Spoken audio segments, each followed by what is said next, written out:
Sa buong mundo may mga ordinaryong tao na gumawa ng mga bagay na halos imposibleng ulitin. Mga kakaibang talento, matinding tapang at minsan sobrang weird na records na umabot sa Guinness World Records.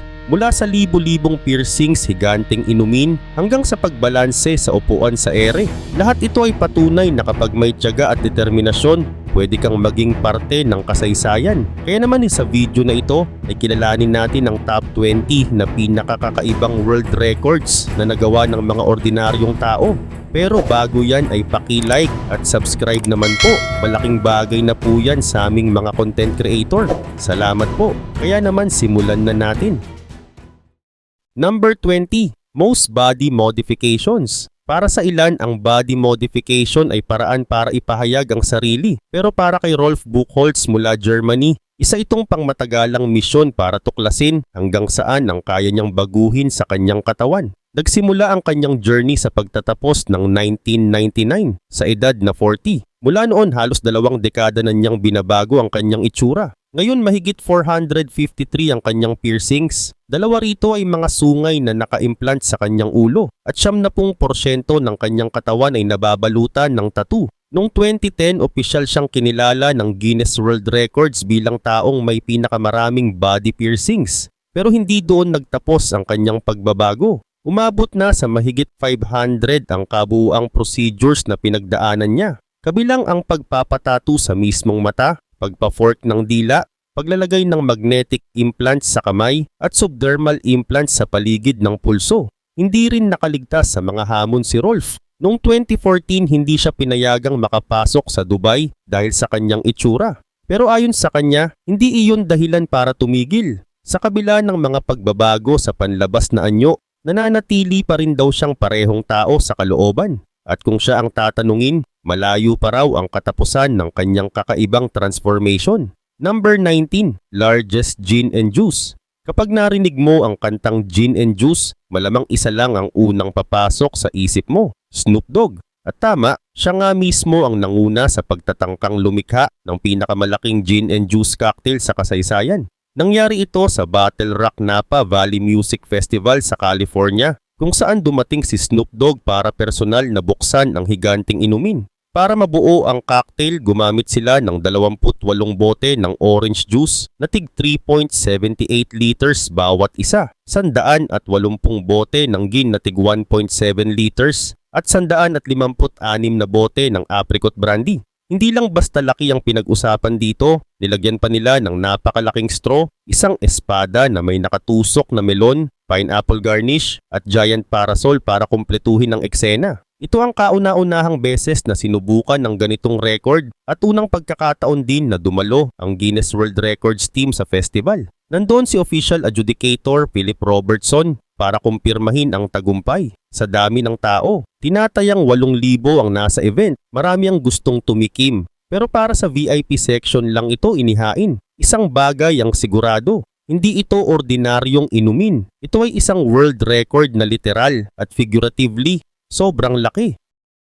Number 18. Handstand dive. May mga stunt na nakakatakot panoorin pero mas nakakatakot kung ikaw mismo ang gagawa. At isa na rito ang world record ni Carlos Gimeno. Siya ang unang tao sa kasaysayan na matagumpay na nag-perform ng perpektong handstand dive sa Red Bull Cliff Diving World Series sa Downpatrick Head, Ireland. Hindi lang basta tumalon si Carlos mula sa taas. Tumalon siya habang naka-handstand sa gilid bago sumubsob sa dagat sa ibaba. Ang galing niya ay kinilala ng mga hurado na nagbigay sa kanya ng perfect scores na 5 to 10. Pero hindi doon nagtapos ang kanyang tapang. Siya rin ang kauna-unahang diver na tumalon mula sa handstand position sa mismong bato. Walang platform, walang safety harness, at puro natural na panganib. Sa kasaysayan ng cliff diving, iilan lang ang nakakuha ng ganitong mataas na score at isa si Carlos sa 3 sa buong mundo na nakagawa nito. Bago siya sumikat sa diving, stunt performer muna siya sa acrobatic shows. Kaya malaki ang naitulong ng kanyang background para makuha ang timing, balanse at disiplina na kailangan para sa ganitong stunt. Para sa atin na nanonood, parang imposibleng gawin. Pero para kay Carlos, isa lang itong paraan para ipakita na walang limitasyon ang pwedeng marating ng taong may tapang at determinasyon. Number 17. Most claps in 1 minute. Maraming tao ang marunong pumalakpak. pero kakaunti lang ang makakagawa nito ng sobrang bilis. Isa na dyan si Steven Wage, isang 9-year-old mula Florida na pumasok sa Guinness World Records dahil sa kanyang kakaibang talento, ang pumalakpak ng sobrang bilis. Nagsimula ang lahat nang mapanood niya sa YouTube si Eli Bishop na kilala sa napakabilis na clap speed. Na-inspire si Steven kaya araw-araw niyang sinanay ang sarili. Sa dami ng oras na ginugol niya sa practice, na-break niya ang record ni Eli sa pamamagitan ng 1,080 claps sa loob ng 1 minuto. Siyempre medyo nakakaloka para sa mga magulang niya ang halos walang tigil na tunog ng palakpak sa bahay. Pero sulit naman dahil nakamit niya ang titulo ng pinakamabilis mag-clap sa mundo. Ang pagpapalakpak bagamat simpleng kilos ay may mahabang kasaysayan. Ayon sa ilang history experts, nagsimula ito noong panahon ng sinaunang Roma, kung saan sa simula ay finger snapping lang ang ginagamit para magpakita ng pagsang-ayon, bago tuluyang maging palakpak gamit ang palad. Ngayon para kay Steven, ito ay hindi lang simpleng pag-upload, isa na itong world record na siya lang ang may hawak. Number 16, longest sustained singing note. Ang pagkanta ay hindi lang basta talento. Ito ay kombinasyon ng kontrol sa boses, tamang paghinga at matinding disiplina. At noong 2019, ipinakita ni Richard Finkelfer, isang vocal coach, na posible ang tila imposible. Sa loob ng 1 minuto at 53 seconds, nahawakan niya ng tuloy-tuloy ang isang C note ng walang putol, sapat para makuha ang Guinness World Record para sa pinakamahabang sustained singing note. Hindi biro ang paghahanda niya para dito. Araw-araw sa loob ng 168 days, sinanay niya ang kanyang paghinga at boses, pati na rin ang pag-adjust sa iba't ibang kondisyon ng paligid. Nang dumating ang mismong araw ng attempt sa Pearl Concert Theater sa Las Vegas, handa siya sa pisikal at mental na aspeto. Sa tulong ng 2 opisyal na timekeeper, nakumpirmang walang paglabag at perpekto ang pitch mula umpisa hanggang dulo. Ang tagumpay na ito ay patunay na sa pamamagitan ng tiyaga at determinasyon, kayang maabot ang mga bagay na dati ay parang imposible. Kahit pa ito ay isang nota na halos 2 minuto mong hahawakan. Number 15, largest onion bhaji. Kung mahilig ka sa crispy onion bhaji, isipin mo na lang kung gaano kalaki ang pinakamalaking version nito sa mundo. Noong 2020, si Alican at ang kanyang team mula Surma Takeaway sa Stevenage, London ay gumawa ng record-breaking onion bhaji na tumimbang ng 386 pounds at 13.8 ounces. Nangyari ito sa London Muslim Center kung saan ginamit nila ang 2,000 sibuyas, 17.6 ounces ng chili, 8.8 pounds ng bawang at luya at kalahating kilo ng mantika para iprito ang napakalaking timpla. Pagkatapos maluto, umabot ito sa diameter na higit sa 60.23 inches, sapat para kilalanin ng Guinness World Records bilang pinakamalaking onion bhaji sa kasaysayan. Pero hindi lang ito display. Pagkatapos makumpirma ang record, pinaghati-hatian ito ng mahigit 1,000 tao para maiwasan ng food waste. Ang nalikom na pondo ay ibinigay sa London Muslim Center Trust at sa mga homeless. Hindi rin dito nagtapos ang kabutihan ng grupo. Pagkatapos ng record-breaking event, nag-deliver pa sila ng mahigit 5,000 curry meals para sa mga health workers noong kasagsagan ng COVID-19 pandemic. Isang kombinasyon ng world-class cooking at pusong handang tumulong. Number 14, longest plank hold. Ang planking ay kilala bilang isa sa pinakamabisang core exercises. Pero para kay George Hood, dating US Marine at DEA agent, hindi lang ito simpleng workout. Noong 2020, binalik niya sa kanyang pangalan ang Guinness World Record para sa pinakamahabang plank hold sa mundo. Imbes na ilang minuto lang, tulad ng karaniwang kayang gawin ng iba, tumagal siya ng 8 oras, 15 minuto at 15 segundo. At gawin ito sa edad na 62, tunay na kamangha-mangha. Matindi rin ang kanyang paghahanda.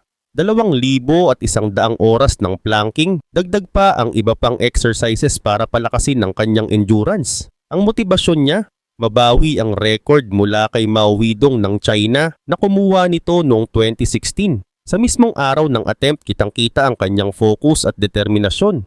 Kahit ramdam ang matinding sakit at pagod, hindi siya bumitaw hanggang marating ang target. Ang mensahe ni George ay malinaw, hindi hadlang ang edad kapag may disiplina at tamang mindset ka. Number 13, largest sticker ball. Maraming tao ang mahilig sa stickers, pero kakaunti lang ang makakaisip na gawing world record ito. Sa US company na sticker giant si John Fisher at ang kanyang team ay nakagawa ng pinakamalaking sticker ball sa buong mundo bilang selebrasyon ng National Sticker Day. Ang resulta, isang bola na may timbang na higit sa 231 pounds, gawa sa mahigit 200,000 stickers at labels. Pinangalanan nila itong Saul, inspired sa karakter mula sa Breaking Bad. Dahil sa laki at bigat nito, kailangan pa ng forklift o wheeled wagon para mailipat ito.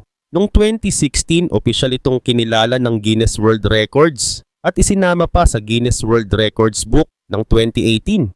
Para kay John at sa kanyang mga empleyado, hindi lang ito basta malaking bola ng stickers. Simbolo ito ng kanilang creativity, teamwork at passion. At syempre, isa ring patunay na kahit sa simpleng bagay gaya ng stickers, pwede kang gumawa ng pambihirang record.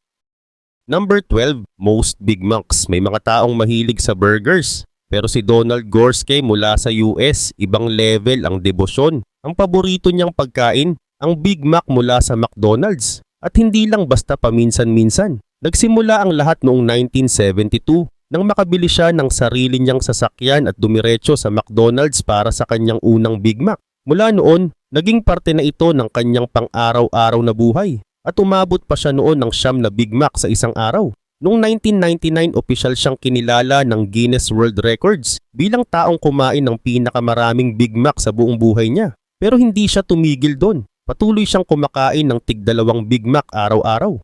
Pagsapit ng August 2021, na-break niya ang sarili niyang record sa pamamagitan ng kabuuang 32,340 Big Macs. May koleksyon pa siya ng mga memorabilia tungkol sa Big Mac pati lahat ng resibo at container mula sa bawat burger na binili niya sa loob ng halos 50 taon. Para kay Donald, hindi lang ito pagkain, isa itong parte ng kanyang pagkatao. Number 11, tallest Lego structure. Para sa karamihan, ang Lego ay laruan lang ng bata. Pero sa Italy noong 2015, ipinakita ng Lego Italia na pwede itong maging record-breaking architectural project. Sa Milan, nagtayo sila ng pinakamataas na Lego Tower sa buong mundo. Umabot ito sa 114 feet at 11 inches ang taas, gamit ang tinatayang 550,000 Lego bricks. Para mailagay ang huling piraso sa tuktok, kinailangan pang iangat ng crane ang Italian TV host na si Alejandro Catalan. Hindi lang basta para sa world record ang proyektong ito. Para sa bawat sentimetro ng tower na naitayo, nag-donate sila ng $7 sa Urban Oasis, isang organisasyon na katuwang ng World Wildlife Fund para protektahan ang mga urban green spaces. Ang record na ito ay nakuha matapos nilang lampasan ng dating hawak ng Lego store sa Budapest, Hungary na nagtayo ng 114 feet at kalahating inch na tower noong nakaraang taon. Pinatunayan ng Lego Italia na kahit laruan pwede ring maging simbolo ng creativity at pagtutulungan para sa magandang layunin. Number 10, world's largest mouth. Minsan hindi mo kailangan ng matinding training para makakuha ng world record. Minsan kailangan mo lang ay isang kakaibang likas na katangian. Para kay Samantha Ramsdell mula Connecticut, iyon na yung pagkakaroon ng pinakamalaking mouth gape sa mundo. May sukat itong 2.56 inches ang lapad at opisyal na kinilala ng Guinness World Records bilang pinakamalaki sa kasaysayan. Matagal na siyang tinutukso noong bata pa siya, tinatawag na big bass mouth. Pero imbes na ikahiya ito, ginamit niya bilang inspirasyon para gumawa ng content sa TikTok. Sa dami ng views ng kanyang mga video, hinikayat siya ng mga followers na mag-apply sa Guinness. Sa tulong ng isang opisyal na adjudicator, nasukat ang kanyang bibig sa isang dental clinic at doon kumpirmadong hawak niya ang record. Ngayon ipinagmamalaki ni Samantha ang kanyang natatanging katangian at ginagamit ito para magpasaya ng mga tao online. Patunay na minsan ang pagiging iba mo ang mismong magdadala sa iyo sa spotlight. Number 9, largest sand image. Noong January 2022, pinatunayan ng Abu Dhabi Sports Aviation Club na kahit buhangin pwedeng gawing pambihirang obra. Nagtala sila ng Guinness World Record para sa pinakamalaking sand image sa mundo. Sakop nito ang 250,450 square feet ng disyerto at nagpakita ng mapa ng United Arab Emirates kasama ang mga portrait ng mahahalagang leader gaya ni Sheikh Zayed bin Sultan Al Nahyan, ang founding father ng bansa. Pinangunahan ng artist na si Nathaniel Alapide ang proyekto at gumamit siya ng 4 na kulay ng buhangin mula mismo sa UAE. Tumagal ng 30 araw ang paggawa at ginamitan ng 150-80-ton trucks para mailipat ang kinakailangang buhangin. Dahil may access sila sa paglipad sa itaas ng site, natiyak nilang tama ang bawat detalye. Para sa club, hindi lang ito isang art project. Isa rin itong tribute sa kasaysayan at pamana ng kanilang bansa.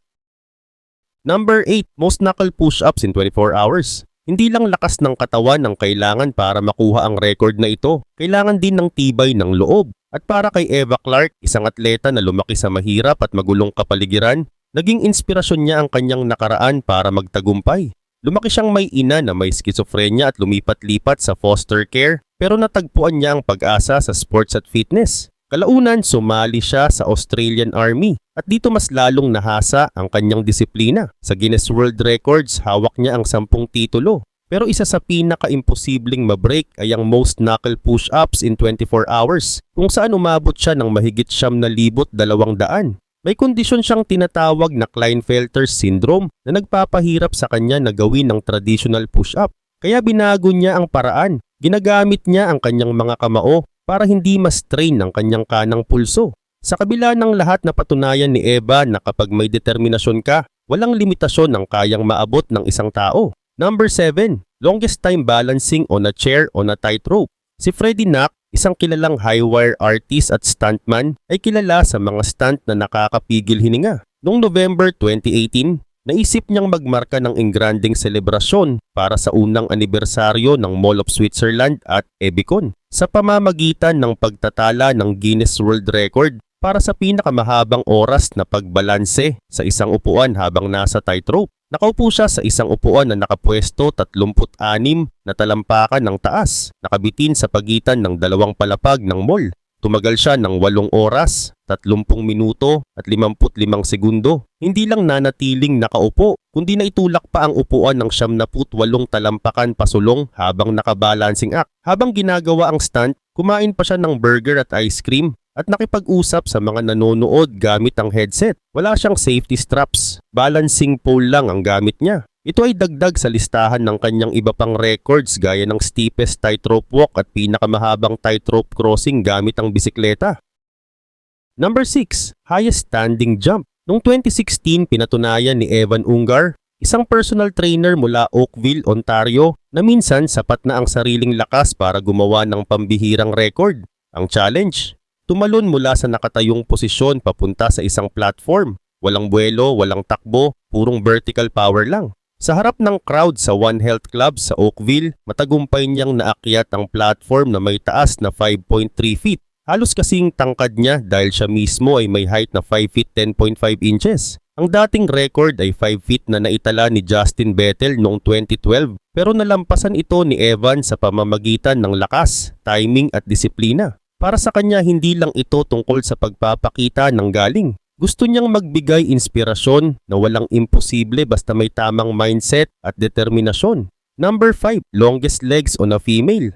Para kay Massey Currin mula Cedar Park, Texas, matagal na niyang alam na iba ang kanyang height. Sa edad na 17, umabot siya sa tangkad na 6 feet 10 inches at higit sa 60% ng taas na yon ay puro binti. Sukat ng kanyang kaliwang binti, 53 inches. Kanang binti, 52 inches. Dahil dito, hawak niya ang 2 Guinness World Records. Pinakamahabang binti sa isang babae at pinakamahabang binti sa isang teenager. Nalampasan niya ang dating record holder mula Russia na si Ekaterina Lisina. Nagsimula ang kanyang journey sa record title noong 2018 nang mahirapan siyang makahanap ng leggings na kasiya sa haba ng kanyang binti. Imbes na itago ang kakaibang katangian, naisip niyang gamitin ito para mag-inspire ng iba at ngayon ay kilala na rin siya sa TikTok. Plano pa niyang targetin ng isa pang titulo, ang maging pinakamataas na model sa buong mundo.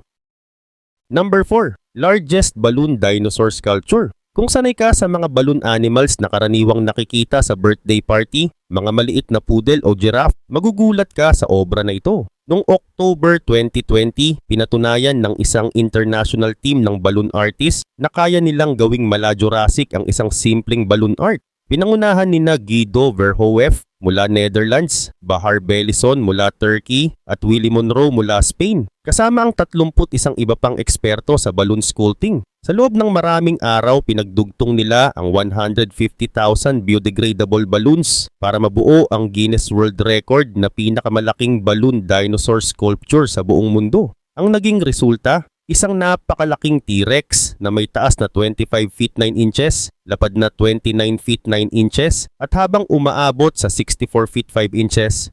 Kulay orange at brown na may black stripes, may malapad na bunganga na puno ng pearly white ngipin at syempre ang iconic na maikling braso ng T-Rex. Hindi lang basta dekorasyon ang dino na ito. Ito ang naging sentro ng isang malaking exhibit sa Istanbul kung saan libu-libong bisita ang dumayo para makita at makuhanan ng litrato. At kahit gawa lang sa balloons, kinailangan ng matinding planning para masigurong tatagal at mananatiling matatag ang structure hanggang sa huling araw ng display. Number 3. Longest time spraying water from the mouth. Marami sa atin nang kayang mag-spray ng tubig mula sa bibig bilang biro. Pero para kay Kirubel Yilma mula Ethiopia, ginawa niya itong isang seryosong disiplina na pwedeng i-record sa kasaysayan. Noong 2016 bilang isang medical student sa Addis Ababa University, napagpasyahan niyang subukan ng Guinness World Record para sa pinakamahabang oras ng tuloy-tuloy na pag-spray ng tubig mula sa bibig. Hindi ito basta-basta dahil kailangan niyang kontrolin ng pressure, direksyon at consistency ng spray para tanggapin bilang valid ang attempt. Sa harap ng crowd at isang Guinness adjudicator, pinakita niya ang husay at determinasyon. Naglabas siya ng tuloy-tuloy na water spray mula sa kanyang bibig sa loob ng 56.36 seconds. Lampas ito ng higit 10 segundo sa dating record ni Dixon Waterman na ilang taon ding hinawakan ng titulo. Ayon kay Kirubel, nakuha niya ang inspirasyon matapos mapanood ang isang performer na gumagawa nito sa TV. Dahil sa kanyang background sa anatomy, alam niya kung paano i-train ang muscles sa bibig at lalamunan para mapahaba ang oras. Bawat araw paulit-ulit niyang inensayo ang tamang paghinga at pressure control. Isang pagsasanay na maaaring hindi mo iisipin na seryosohin, pero nagbunga ng isang world record. Ngayon kilala siya hindi lang bilang estudyanteng mahusay sa medisina, kundi pati na rin bilang taong nagdala ng isang kakaibang talent sa global stage. Number 2. Longest distance swam underwater holding breath. Para sa karamihan, ang manatili sa ilalim ng tubig ng walang paghinga ay nakakatakot na. Pero para kay Carlos Coste, isang free diver mula Venezuela, ito ay isang hamon na gusto niyang lampasan at gawin pa sa pinakamahirap na paraan. Target niya ang Guinness World Record para sa pinakamalayong distansyang nalangoy sa ilalim ng tubig ng walang paghinga. Hindi ito ginawa sa swimming pool o open sea. Ginawa niya ito sa loob ng isang underwater cave sa Mexico, particular sa Dos Ojos Cave Network sa Yucatan Peninsula, nakilala sa malalalim at makikitid na limestone passages. Gamit lamang ang isang ilaw na torch at isang monofin na suot sa parehong paa, ilangoy ni Carlos ang 150 meters, halos 500 feet, nang walang kahit anong breathing equipment. Sa attempt na ito, lumubog siya ng hanggang 7 metro, 22.9 feet, sa ilang bahagi ng ruta. Delikado ang ginawa niya. Isang maling galaw o pagkaipit sa makitid na lagusan ay pwedeng magbunga ng trahedya. Pero nakatulong ang higit 12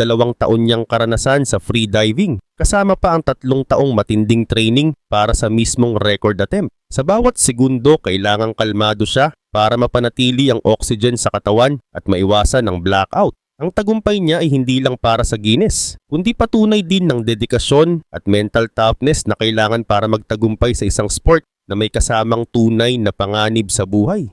Number 1. Heaviest mantle of bees. Kung karamihan sa atin ay nanginginig kapag nakakita ng pukyutan, si Ruan Liangming mula China ay kayang balutan ng buong katawan ng libu-libong bubuyog at gawin pa ito para magtala ng Guinness World Record. Ang stunt na ito ay tinatawag na bee bearding, isang tradisyon na nagsimula pa noong 1800s. Karaniwan isang queen bee lang ang ginagamit para akitin ng ibang bubuyog. Pero si Ruan, gumamit siya ng 60 queen bees. Dahilan para lumipad at dumikit sa kanya ang mahigit 637,000 bubuyog. Sa kabuuan, ang bigat ng mga bubuyog na dumapo sa kanya ay umabot sa 140 pounds at 6.95 ounces. Isipin mo na lang parang may bitbit kang 2 sako ng bigas pero buhay at gumagalaw ang laman. Ginawa niya ito sa harap ng 2 opisyal na Guinness adjudicators sa Jiangxi, China, sa gitna ng isang CCTV special event. Ayon kay Ruan, ang sikreto para hindi ka masting ay manatiling kalmado. Kapag nakakaramdam ng agresyon ang isang bubuyog, kailangan niyang tukuyin ang dahilan o huminto agad sa attempt. Sa buong proseso, halos natatakpan na ang buong katawan niya maliban sa muka para lang maiwasan ang full obstruction sa paghinga. Ang record na ito ay hindi lang tungkol sa tapang. Kinakatawan din nito ang malalim na kaalaman at respeto ni Ruan sa mga bubuyog. Sa kabila ng panganib, pinatunayan niya na minsan para maging number 1, kailangan mong harapin mismo ang kinatatakutan ng karamihan.